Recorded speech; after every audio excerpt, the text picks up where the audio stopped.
Hello everyone, आप लोगों का एक बार फिर से स्वागत है। आज हम जिस जजमेंट के बारे में बात करने वाले हैं उन जजमेंट का नाम है Rampal Singh versus state of UP, doctor Rajendra Prasad versus ACJM, Rupram versus state of UP. इन तीनों ही जजमेंट में आप जो बेसिक इंग्रेडिएंट है 156(3) सीआरपीसी का और 175(3) बीएनएसएस का, उसको समझ सकते हैं। जैसे कि सपोज करिए आपने अगर कोई एप्लीकेशन दी और उस एप्लीकेशन में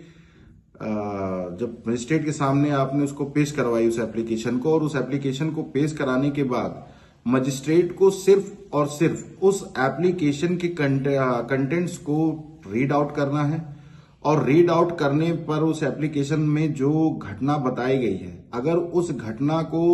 उसे लगता है कि वो कॉग्निजेबल है, संज्ञेय अपराध है, उस पे जो है एफआईआर होनी चाहिए कि नहीं होनी चाहिए, वो सिर्फ और सिर्फ उस एप्लीकेशन के कंटेंट के बेसिस पर ही मजिस्ट्रेट को तय करना है। उसे किसी भी तरह से उसको ये नहीं देखना है मजिस्ट्रेट को कि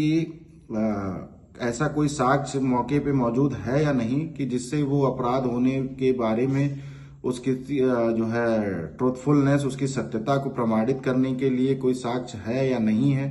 इन सब चीजों से उसे कोई लेना देना नहीं है। सिर्फ एफआईआर के लिए जो एप्लीकेशन में कंटेंट है उसी को उसे थॉरलो पढ़ते हुए ये चेक करना है कि ये कॉग्निजेबल है या नहीं। अगर वो कॉग्निजेबल होगा तो सिर्फ उसे कंसर्निंग पुलिस स्टेशन को डायरेक्शन देना है कि एफआईआर जो है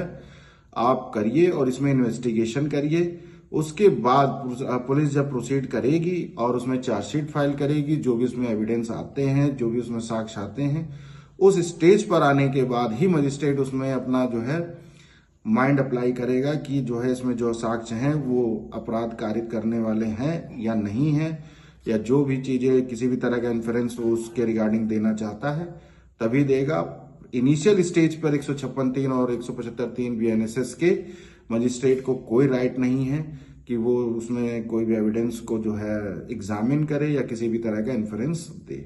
थैंक यू सो मच।